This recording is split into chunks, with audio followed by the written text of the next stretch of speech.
great approach to jazz comping is to not rely on playing full chords all the time, but also work with just playing intervals.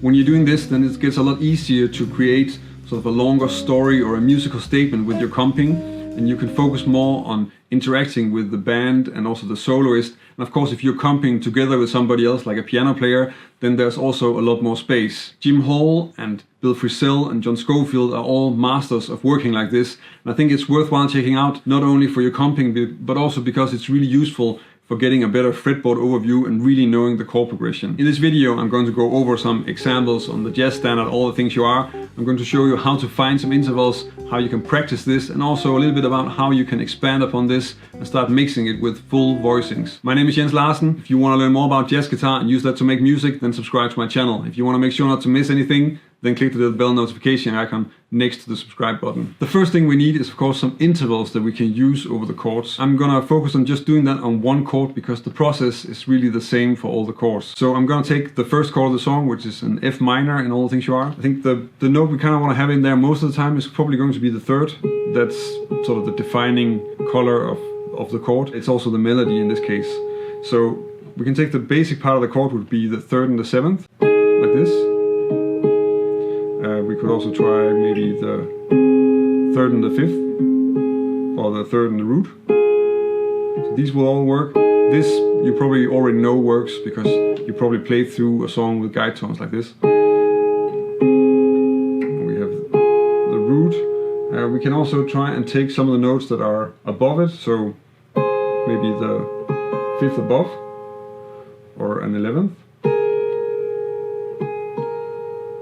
And we can turn that around. We can also take the 11th below. So now we have a few different options, and we can start looking at how can we play those and get them to work so that we can get from our F minor chord to the next chord in the song. So notice I'm not really trying to do all options here. I'm really just taking out a few that I think might work, and then I'm going to try to use those. And for now I'm just going to combine them with the next chord and then see if I can make that into something that I think sounds nice. Now that we have some intervals for the F minor 7, then we can try and see if we can put those to use on the song. So I'm going to do that in this case first by trying to voice lead from F minor 7 to B flat minor 7 in a way that I think sounds nice. This is not the kind of thing where you want to check out all the options because that's going to take you days to figure out, and there's no theoretical or mathematical correct way of doing this. This is a chance to explore, just see what's there and then see what you can come up with and then use it if you like it. So if we take the first one, well, that's fairly simple. This is just the third and seventh of the F minor, and you probably already know that you can voice lead that to the third and seventh of the B flat minor like this. The next one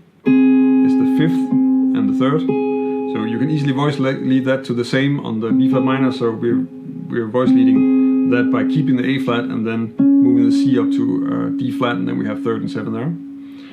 If we take the next one, will be the F and the A flat. So here I have. I can really start treating the two notes as parts of a melody, and I can really just let one sit still and then move the other one, and that's what I'm doing here. So I'm walking down the lower note, and then I'm again ending on just the third and seventh of the B flat minor. And then let's take the one with the fifth above the third, like this interval. Let's see, here we can do. So here I'm first moving the lower voice, and then I move both voices, and I'm ending on the fifth and the third over the B flat, so this sound. Then we have the 11th and the third.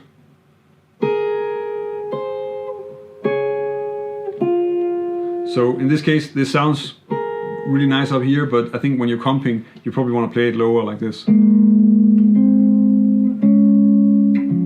you can really hear how that also go here to the E flat 7. And then the one with the 11th under the third, so this interval. So here I'm really using sort of two voices that are moving, and they're moving in the opposite direction. That's always just a nice trick to have in there. It's the kind of thing where you probably want to have that, or maybe that goes for all of these, that you want to check out the different options, and then you're using stuff that you already know when you're actually playing, at least in the beginning, and then later you can let it go a little bit more, and you can also just see if you can just think it more in melodies and a little bit less in the chords. I find that when I'm playing like this, I sometimes do that, and I'm not necessarily being completely clear with all the chords, but the whole thing has a flow and the whole thing will make sense.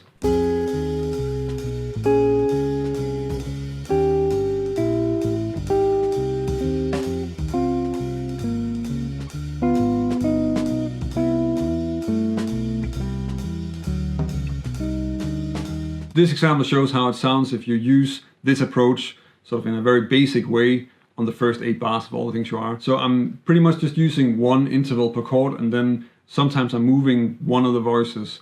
And of course you want to do that because one of the advantages to this is of course that you can move those voices, and it's when you're only playing 2 notes, it's a lot easier to change what's happening and you can improvise a little bit with that. So that's also what I'm doing here.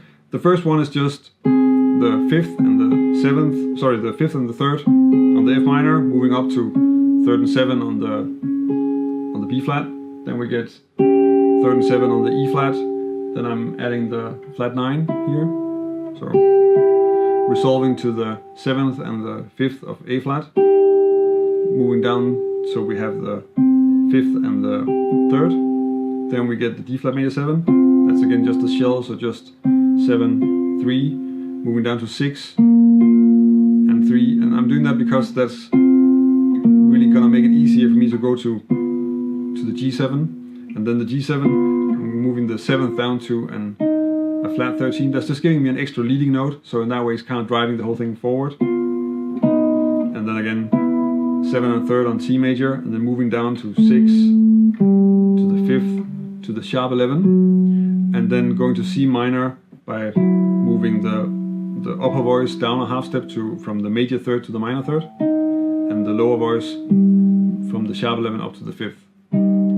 The reason that I can keep on publishing videos every week is that there is a community of people over on Patreon that are supporting the channel. I'm very grateful for their support, and it's because of them that I can keep on making all these jazz guitar and music theory videos. If you want to help me keep making videos, then check out my Patreon page, and if you join us over on Patreon, I can also give you something in return for your support. So the way you want to work on this is probably that you just find an interval for the first chord that you like, and then just try to rubato, move through the changes, make it into a small rubato improvisation where you're connecting from one chord to the next, and that way build a vocabulary of connections and also for intervals that you can use. Keep it open. This is about improvising as much as it's about finding the right solutions. It's also worthwhile just experimenting a lot with it. You can turn it into sort of a small counterpoint exercise on top of a standard. That could sound something like this.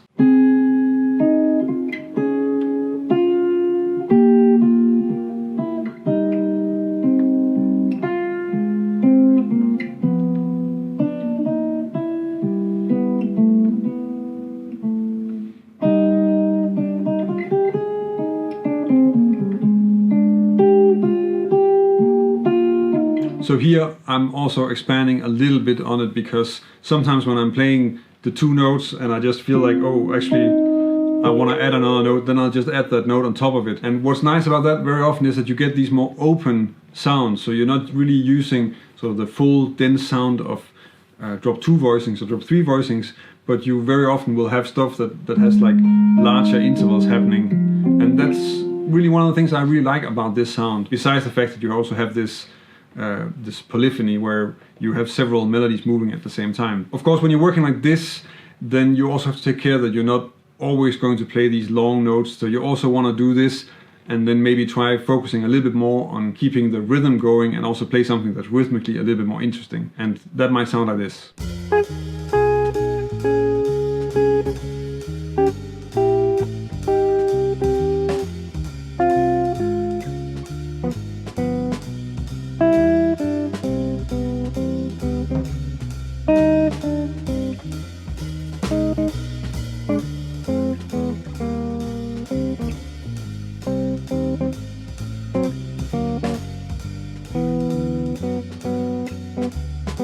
If you want to improve your comping, then you can check out one of these videos where I'm talking about how to practice and how to think about comping. Not so much about which voicings to play, but really how to approach it and how to make it more musical, more functional. If you want to learn more about jazz guitar and this is the first time you see one of my videos, then subscribe to my channel. If you want to help me keep making videos, then check out my Patreon page. That's about it for this time. Thank you for watching, and until next time.